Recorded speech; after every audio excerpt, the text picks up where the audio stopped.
मला असं वाटतं की भाषण करूच नये आणि केवळ घोषणांचाच कार्यक्रम करूया. कारण या नुसत्या घोषणा नाही आहेत, तर तो एक द्वेष आहे, उद्वेग आहे, उत्साह आहे, संताप आहे. पण नुसत्या घोषणा देऊन निवडणुका नाही जिंकता येणार. जसं आता हे मिंदे सरकार करतंय, घोषणांचा पाऊस आणि अंमलबजावणीचा दुष्काळ. आपल्याला नुसत्या घोषणा करून नाही चालणार. राजन, तुम्ही सांगितलं, मी दोघांची भाषणं ऐकत होतो आपल्याप्रमाणे. त्याच्या आधीची भाषणं काही मी ऐकू शकलो नाही.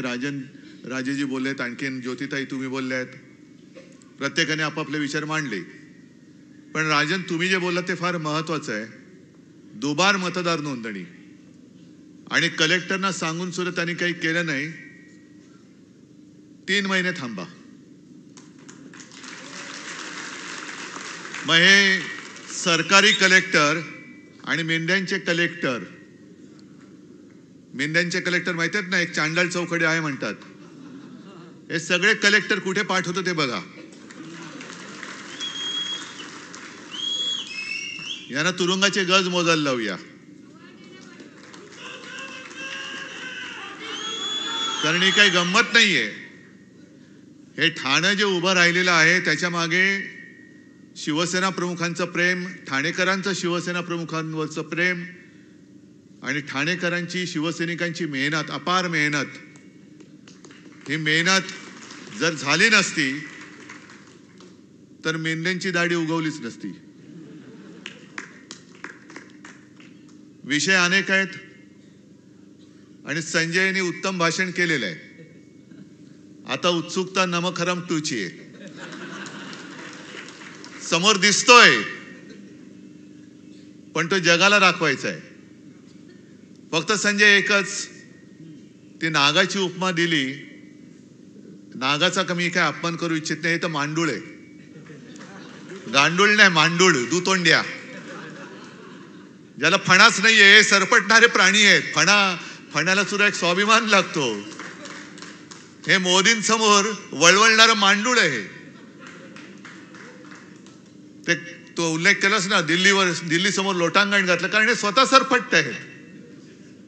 रोज आपलं घालीन लोटांगण. म्हणजे पॅन्ट तिकडे झालं ती खराब नाही होत, फोन आला कीच खराब होते.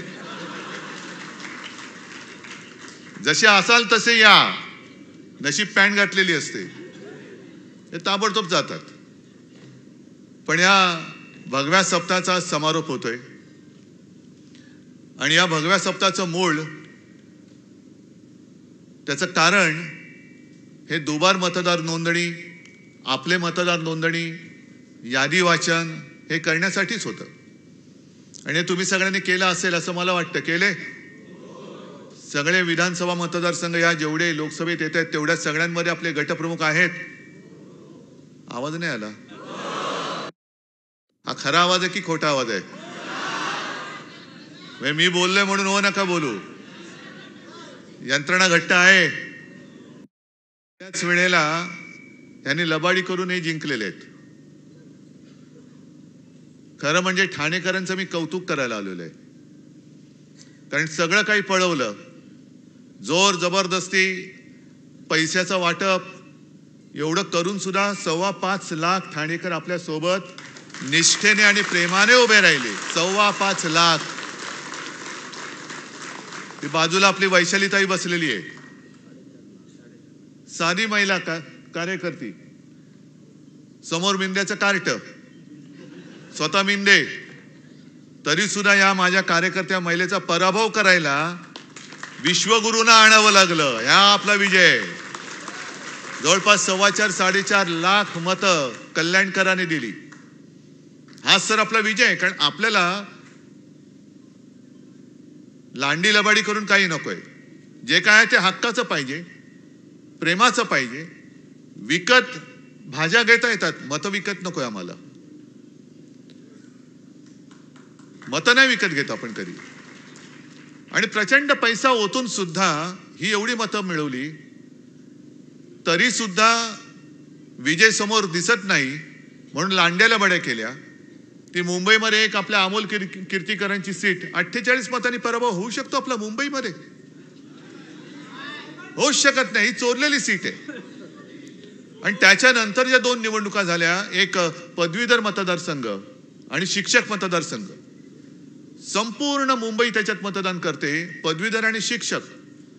म्हणजे असं काही नाही की जो काही पदवीधर नाही तो काही समजदार नाही, पण जो सुशिक्षित आहे आणि मुळामध्ये शिक्षक जे पुढची पिढी घडवत असतात, आजपर्यंत कधी मतदान झालं नाही एवढं मतदान पदवीधरच्या मतदानामध्ये झालं, मतदारसंघात झालं. आणि प्रचंड मताधिक्याने आपला शिवसेनेचा भगवा हाती घेतलेला उमेदवार त्यांनी निवडून दिला. शिक्षक सुद्धा प्रथम आपण निवडून दिला मुंबईकरांनी. मग मुंबई ठाणे सगळे एकच आहे, कोकण माझंच आहे, कोकण माझंच आहे. कोकणामध्ये पराभव होऊ शकतो आपला. पण हे सगळे जे काहींचे चाळे चाललेत, हे अब्दालीचे चाळे आहेत. आपल्यामध्ये फूट पाडायचं. मी का अब्दाली बोललो? रागाने द्वेषाने नाही नुसतं बोललो. अहमद शहा, अहमदाबाद शहा नाही, अहमद शहा. नाही तर कोणतरी म्हणेल अहमदाबाद शहा. तसं नाही, सगळ्या गुजराती लोकांबद्दल माझा राग नाही, पण जे माझ्या महाराष्ट्राला लुटतायत त्या दरोडेखोरांवरती राग आहेच. आणि त्यांना गाडायचं म्हणजे गाडायचंच, कोणत्याही परिस्थितीत गाडायचं. मी काय लेना ना देना. आता परत 16 तारखेला येत आहेत. म्हणजे असं इतिहासात म्हटलंय की छत्रपती शिवाजी महाराजांनंतर सुद्धा जो औरंगजेब महाराष्ट्रावरती चालून आला, त्यांच्या घोड्यांना सुद्धा, सैन्याच्या घोड्यांना सुद्धा पाणी पिताना पाण्यामध्ये संताजी धनाजी दिसायचे. तसे या अब्दालीच्या खेचरांना पाण्यामध्ये उद्धव ठाकरे दिसतो. ही खेचरं आहेत. पण तुम्ही अजून महाराष्ट्राचं पाणी जोखलेलं नाही. महाराष्ट्राने अजून तुम्हाला पूर्ण पाणी पाजलेलं नाही. हा सामना आता होऊ द्या. महाराष्ट्राचं पाणी काय असतं ते तुम्हाला दाखवून देईल शिवसेना. काय पाणी असतं.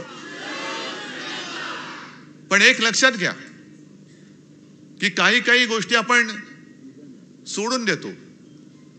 आता ही चांगली, खरं म्हणजे जाहीर सभाच मला ठाण्यामध्ये परत घ्यायची. मी पुन्हा येणारच आहे, पण पावसाळा सुरू झालाय, जाहीर सभांचा हे काही दिवस नाहीत. मग कार्यकर्त्यांच्या गाठी भेटी मी सुरू केल्यात. जसं आता हॉलमध्ये करतोय. 4 दिवसापूर्वी पुण्याला झाला. पुण्याचा हॉल जरा मोठा आहे. एक 5-10 हजार लोक तिकडे वरती आणि खाली अशी बसली होती. पण सभा मोठी झाली, शोभायात्रा मोठ्या झाल्या नाही. मी अजूनही सांगतो, वेळ गेलेली नाही, वेळ आहे. जवळपास 2-3 महिने आपल्या हातात आहेत. मतदार यादी हातामध्ये घेऊन प्रत्येक घरात, जसं गटप्रमुखाचं काम काय, माझ्याकडे किती मतदार आहेत माझ्या यादीमध्ये? 800 ते 1200 ही सरासरी मतदारांची संख्या असते, बरोबर ना? मग मतदार नोंदणी केल्यानंतर माझ्या ह्या माता भगिनी आहेत, तुम्ही सगळे शिवसैनिक आहात. प्रत्येक गटप्रमुखाचं काम असं की खिशात मतदार यादी घेऊन चेक करणं. जे राजन तुम्ही सांगताय ना, दुबार मतदार नोंदणी, ही मतदार नोंदणी एका मतदान क्षेत्रामध्ये, मतदार क्षेत्रात हे 2दा मतदान नाही करू शकत. लोकसभेचं मोठं आहे, त्याच्यामुळे लोकसभेत कदाचित शक्य आहे. पण विधानसभेला बाजूबाजूच्या विधानसभा मतदारसंघामध्ये हे दुबार मतदान करू शकतात. जर प्रत्येक गटप्रमुखांनी, आपल्या यादीपुरताच मतदारसंघ आहे माझा, ठाण्याचा मतदारसंघ शहराचा किती आहे? असेल 5 लाख. पण माझ्याकडे जबाबदारी या 1200 मतदारांची आहे. मग 1200 मतदार खरे आहेत की खोटे आहेत? आणखीन कोण नवीन घुसलेत का? जे जुने होते ते बरोबर जागेवर आहेत का?